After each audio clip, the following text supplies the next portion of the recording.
네, 안녕하세요. 오늘은 연속 확률 변수의 확률 분포 중 가장 대표적인 정규 분포라는 것에 대해서 배워보겠습니다. 앞에서 이산확률 변수의 확률 분포 중에 가장 대표적인 예가 뭐가 있었죠? 네, 이항 분포라고 배웠죠. 그래서 여기서는 정규 분포가 연속 확률 변수의 대표 주자라고 생각하시면 되겠습니다. 자, 지금 이제 바로 본 내용으로 들어가 볼게요. 지금 개념 열기에서 어느 고등학교에서 100명의 학생의 점심 식사 시간을 조사해서 뭐 이렇게 히스토그램이나 도수 분포 다각형으로 지금 나타내고 있대요. 지금 앞에서와의 차이점이 보시면 이 식사 시간을 확률 변수 x라고 놓았기 때문에 이산확률 변수에서처럼 x 값들이 셀 수 있는 값들이 아니라 이렇게 이 구간 안에 모든 실수값을 다 갖는 확률 변수인 것을 알 수 있습니다. 그래서 이 식사 시간을 확률 변수 x라고 하면 x가 가지는 값은 뭐 예를 들면 5 이상 35 예를 들면이 아니죠. 네, 5 이상 35 미만의 모든 실수값이 되기 때문에 x는 연속 확률 변수인 것을 알 수 있어요. 이때 x가 5 이상 10 미만일 특정 구간의 그 확률을 구해 보시면 네, 요 상대 도수 가지고 구할 수가 있거든요. 이 100명 중에 몇 명이 어느 구간에 속하는지를 다 보시면 그때의 상대 도수를 각각 구할 수 있고 이 상대 도수의 합은 1이 되겠죠. 그래서 x가 5 이상 10 미만에 속할 확률은 네, 0.15가 되겠죠. 한편 히스토그램에서 색칠한 부분은 가로, 세로 길이가 각각 5, 그 다음에 0.03인 직사각형이기 때문에 그 넓이가 똑같이 0.15가 되는 것을 알 수가 있어요. 즉 x가 5 이상 10 미만일 확률은 위의 히스토그램에서 색칠한 부분의 넓이와 같다라는 것을 알 수 있겠죠. 네, 근데 여기서는 지금 요 세로축이 나타내는 게 계급의 크기분의 상대 도수라는 거 뭐 그 점 정도만 체크를 좀 해주시면 될 것 같고 그다음에 개념력이 2에서 이 계급의 크기분의 상대 도수에 대한 히스토그램과 도수 분포 다각형을 여기서는 지금 일부만 구해놨었는데 얘를 마저 다 그려주시면 어떤 특징이 있냐면 이 히스토그램의 각 직사각형의 넓이가 계급의 크기 곱하기 계급의 크기분의 상대 도수이고 이는 상대 도수와 같다라는 것을 알 수가 있어요. 그래서 직사각형 넓이의 합이 그러니까 요게 가로 곱하기 요게 세로인 거예요. 이게 세로, 이게 가로예요. 네, 직사각형 넓이가 가로 곱하기 세로인데 가로가 나타내는 게 계급의 크기고 세로가 나타내는 게 계급의 크기분의 상대 도수인 거죠.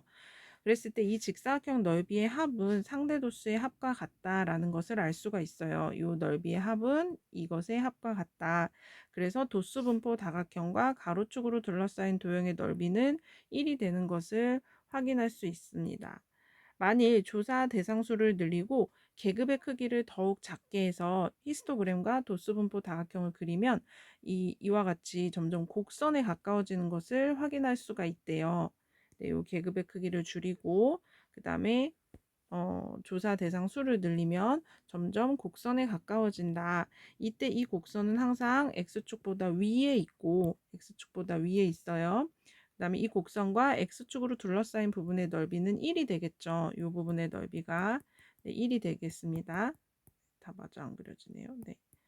이 부분의 넓이가 1이 되는데 이와 같은 곡선을 그래프로 가지는 함수 f를 연속확률 변수 x의 확률 밀도 함수라고 합니다. 자, 그 다음에 연속확률 변수 x의 확률 밀도 함수가 fx일 때 x가 a 이상 b 이하의 값을 가질 확률을 이렇게 표현을 해주고 얘는 아까 뭐라고 했죠? 네, 넓이, 둘러싸인 부분의 넓이랑 같은데 x축, 그 다음에 두 직선 x는 a, x는 b로 둘러싸인 부분의 넓이와 같음을 알 수가 있어요. 네. 자, 일반적으로 확률 밀도 함수의 성질은 다음과 같다 해서 이 얘기가 다시 또 나오는데요. 보시면 요 두 상수 A, B에 대해서 특정 구간에서의 확률은 fx의 그래프 요 부분, 그 다음에 x축 밑에 부분, 두 직선 x는 A, x는 B로 둘러싸인 부분의 넓이가 그때의 확률값과 같다라는 것을 위해서 설명을 했었고, 다시 한번 성질로 적혀져 있죠. 그리고 연속 확률 변수 x의 확률 밀도 함수 fx에 대해서 fx 값은 항상 0 이상이다라는 것을 꼭 체크를 해 주셔야 되고요. 그 다음에 이 전체 넓이는 여기서부터 여기까지 전체 넓이는 네, 1과 같다. 왜냐하면 이 부분이 나타내는 게 확률 값이었기 때문에 전체 넓이의 값은 늘 1이 나와야 된다라는 것을 반드시 기억을 해 주셔야 됩니다. 자, 그 다음에 여기서도 또 알 수 있는 사실이 연속 확률 변수 x는 어떤 특정한 값 x를 취할 확률은 0이에요. 그러니까 이 점에서의 확률 값은 한 점에서의 한 x 값에서의 확률 값은 의미가 없어요. 네, 0이고 얘는 항상 연속 확률 변수에서는 어, 특정 구간에서의 모든 실수값이 확률 변수값이 되기 때문에 네, 그 구간에서의 확률값이라는 것을 설명을 할 때 이 등호가 A가 들어갔느냐 안 들어갔느냐는 크게 중요하지 않다. 함수값은 즉 확률값은 모두 같다라는 것을 또 한번 체크할 수 있겠습니다.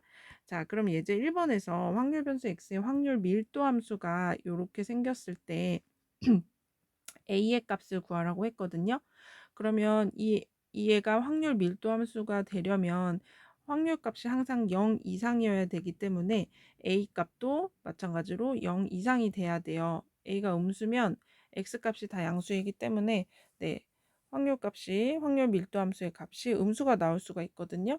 네, 그래서 얘는 항상 0 이상이어야 된다. 그리고 이 둘러싸인 부분의 전체 넓이가 얼마가 돼야 돼요? 확률 총합인 1이 돼야 되기 때문에 2분의 1 곱하기 가로 곱하기 세로 한 개 1이 돼야 된다라고 놓고 풀면 A 값이 2분의 1이 나와주고, 그 다음에 2번에서는 특정 구간 0부터 1까지 범위에서의 확률값 변수가 가지는 확률값은 얼마겠느냐 했을 때 우리가 네, 이 그래프와 fx 그래프와 x축 그 다음에 요 양옆에 로 둘러싸인 부분의 넓이와 같다고 했죠. 그래서 넓이를 구해주시면 4분의 1이 확률값이 되겠습니다.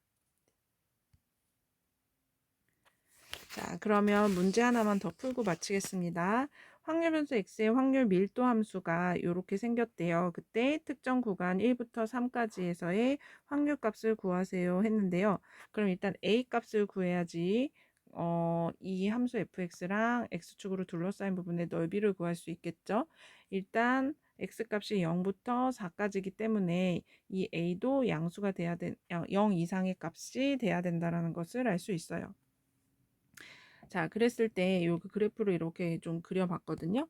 그래프를 그려봤는데 얘가 지금 네, 0일 때 0, 여기 0 들어가면 2a이고 2 들어가면 네, 4a죠. 네, 4a입니다. 아니죠, 4가 들어가죠. 왜 이러냐면 4 들어가면 6a가 맞겠죠. 그랬을 때 이 0부터 4까지의 넓이가 1이 돼야 되기 때문에 네, 요 사다리꼴의 넓이를 구해주시면 돼요. 그래서 2a 플러스 그다음 6a 그다음에 높이 4 2분의 1 한 개 1이 돼야 되겠죠. 그러면 a 값은 16분의 1이 나오고 1부터 3까지 요 1부터 3까지를 한번 표현을 해볼게요. 1은 한 이쯤에 있을 거고 3은 한 이쯤에 있을 텐데 다른 펜으로 좀 그러면 1이 이쯤 있고 그 다음에 이쯤 3이 있을 텐데 이 부분으로 둘러싸인 부분의 넓이를 구해주면은 높이 16분의 3 여기 1 들어가요. 그 다음에 3 들어가면 16분의 5가 되겠죠. 그 다음에 높이는 2 나누기 2분의 나누기 2 한 개 얘가 뭐랑 같냐면 1보단 크고 3보단 작은 부분에 네, 둘러싸인 부분의 넓이가 되겠죠. 그래서 얘를 계산해주면 16분의 8이 돼서 답은 2분의 1 이렇게 나오겠습니다. 네, 그래서 이 부분에서는 지금 확률 밀도 함수의 성질을 이용해서 이렇게 특정 구간에서의 네,